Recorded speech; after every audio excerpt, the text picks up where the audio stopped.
Tractor ਬਾਰੇ ਕੀ? ਮੇਰਾ ਨਾਮ ਸੁਖਦੀਪ ਸਿੰਘ, ਪਿੰਡ ਕੌਂਕੇ ਖੋਸੇ, ਤਹਿਸੀਲ ਜਗਰਾਉਂ, ਜ਼ਿਲ੍ਹਾ ਲੁਧਿਆਣਾ।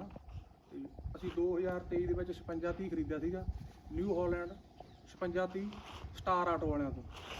ਤੇ ਟਰੈਕਟਰ ਦੀ ਪਰਫਾਰਮੈਂਸ ਪੂਰੀ ਵਧੀਆ ਵਾ। 12 ਫੁੱਟੇ ਰੋਟਾਵੇਟਰ ਤੇ ਚੱਲਦਾ, 19 ਕਲਟੀਵੇਟਰ ਆ, 26 ਤਵੀਆਂ ਤੇ ਸਾਰਿਆਂ ਸੰਦਾਂ ਤੇ ਪੂਰੀ ਫੁੱਲ ਵਧੀਆ ਡੀਜ਼ਲ ਸੇਵ ਕਰਦਾ। ਡੀਜ਼ਲ ਵਧੀਆ? ਡੀਜ਼ਲ ਪੂਰਾ ਵਧੀਆ, ਖਰਚਾ ਦੂਜੇ ਨਾਲੋਂ ਘਟਦਾ ਹੀ ਹੈ ਜੀ। ਠੀਕ ਹੈ ਜੀ। ਜੇ ਆਪਾਂ ਕਹਿੰਦੇ CRD ਕਰੇ ਚੱਲਣਾ ਨਹੀਂ ਆਇਆ, ਡਰਦੇ ਆ ਲੋਕੀ CRD ਤੋਂ। ਪੂਰਾ ਵਧੀਆ ਚੱਲਿਆ ਜੀ, ਪੂਰਾ ਵਧੀਆ ਟਰੈਕਟਰ ਆ। ਬਾਅਦ ਚ ਅਸੀਂ ਇਹਨੂੰ ਦੇਖ ਕੇ 3630 ਲਿਆ 4x4, ਇਹ 24 ਆ ਜੀ। 24 ਮਾਡਲ ਹੈ? 24 ਮਾਡਲ ਹੈ ਜੀ। ਇਹ 4x4 ਆ। ਇਹ ਤੋਂ ਬਾਅਦ ਚ ਉਹ 25 ਆ ਜੀ।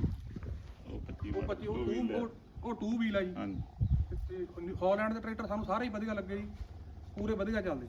ਤੇ ਸਰਵਿਸ ਕੰਪਨੀ ਦੀ ਸਰਵਿਸ ਪੂਰੀ ਵਧੀਆ ਜੀ। ਸਾਰੇ ਬੰਦੇ ਕੋਈ ਪ੍ਰੋਬਲਮ ਤਾਂ ਨਹੀਂ ਆਈ? ਨਹੀਂ, ਸਾਰੇ ਬੰਦੇ ਮਜ਼ਾਕ ਵਾਲੇ ਜੀ। ਠੀਕ ਹੈ। ਪੂਰੀ ਵਧੀਆ, ਸਭ ਕੁਝ ਵਧੀਆ, ਓਕੇ ਜੀ।